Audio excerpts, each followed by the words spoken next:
Vraiment, je félicite l'Institut du monde arabe d'avoir préfacé cette journée par 5 vers, une citation d'un poète syrien d'il y a 1000 ans. Ça en dit long sur l'épaisseur de la question syrienne. Les 2 premiers, c'est « Je fréquente une nation dont les princes regrettent, dont les princes règnent, pardon, à l'encontre de son bien ». Eh bien, une citation, et là je laisse la parole au grand Mandelstam, n'est pas un extrait. La citation, c'est une cigale. Une fois accrochée dans l'air, elle ne la lâche plus. Mais je vais essayer de parler à partir de cette cigale, qui contribue à nous rendre visible ce que Bachar al-Assad s'emploie à tuer, à détruire, à rendre invisible.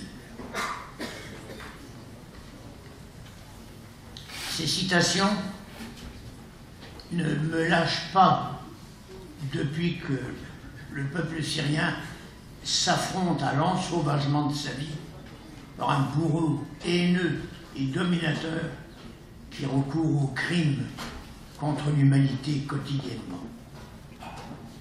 Albert Camus disait « Mal nommer les choses, c'est ajouter au malheur du monde ». Nous sommes ici pour bien nommer les choses, dire et redire l'horreur de ce qui se passe en Syrie.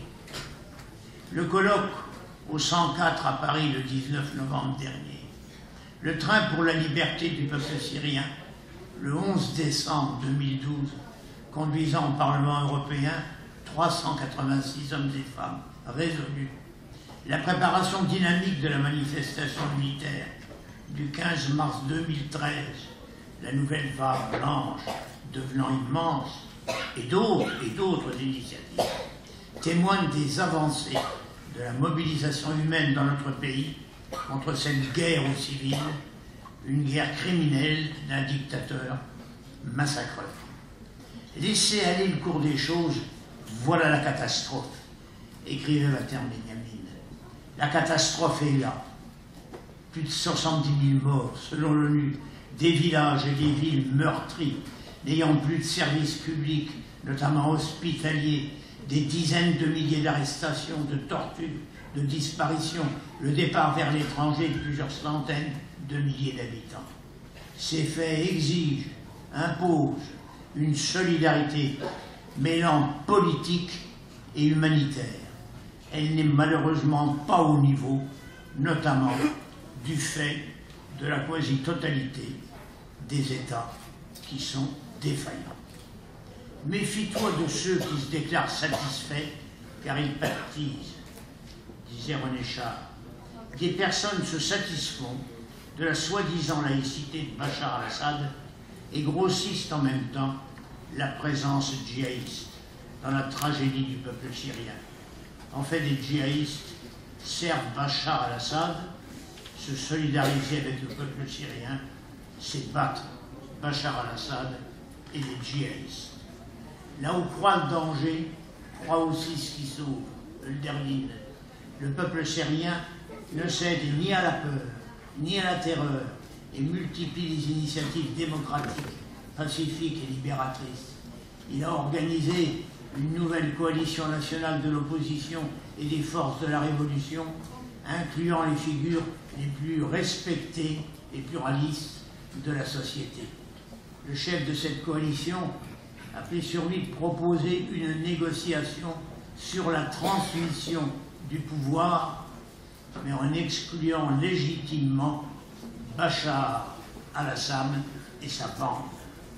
Refusant de se laisser anéantir, le peuple syrien soutient l'armée syrienne libre qui se trouve en première ligne face aux crimes que vous connaissez. L'histoire est ce qu'on y fait.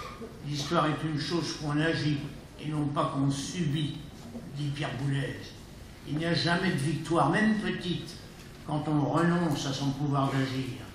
Les pas en avant sont des créations d'un faire ambitieux.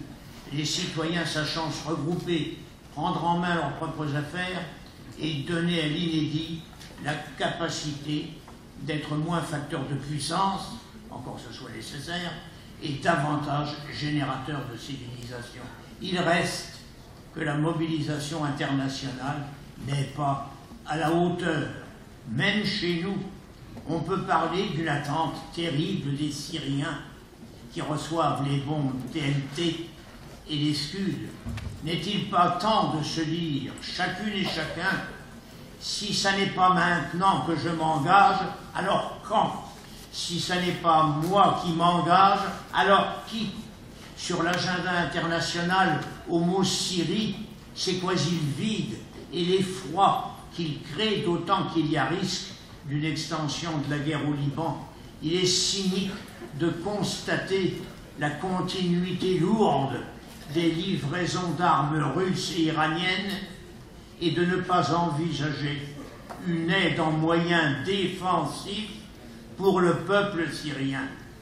Les hommes et les femmes peuvent se retrouver une tête au-dessus d'eux-mêmes. C'est une parole de Vygotsky.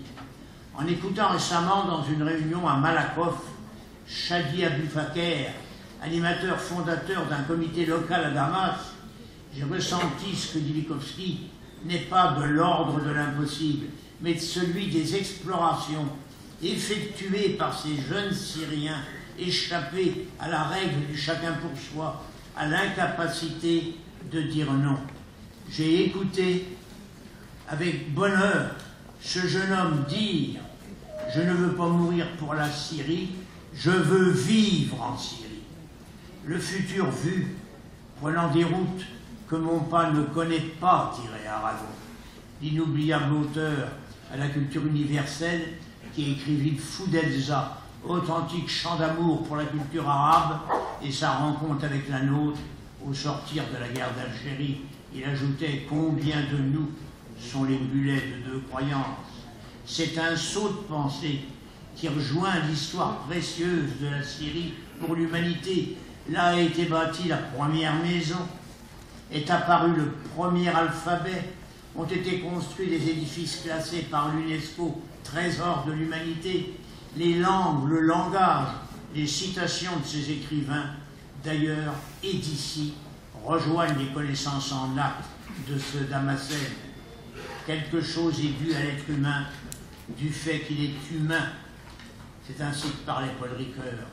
Nos frères et sœurs syriens qui se battent héroïquement là-bas, des êtres humains authentiques, éminents, quelle que soit leur place dans la société, et qui déclarent dans leurs manifestations pacifiques qui continuent non à la défiguration de notre révolution syrienne, non au confessionnalisme, oui à l'unité nationale. Je suis un arabe, mais je défendrai les droits de mes frères kurdes. Enfin, la dernière, l'inaccompli bourdonne d'essentiel pour les chars. Que nos actes, leurs actes, nos savoirs, leurs savoirs, notre imaginaire, leur imaginaire, bourdonnent en commun au point de devenir assourdissant. Et alors l'inaccompli sera. Nous nous serons enfin compromis avec la personne humaine, nous serons enfin à l'heure exacte de la conscience.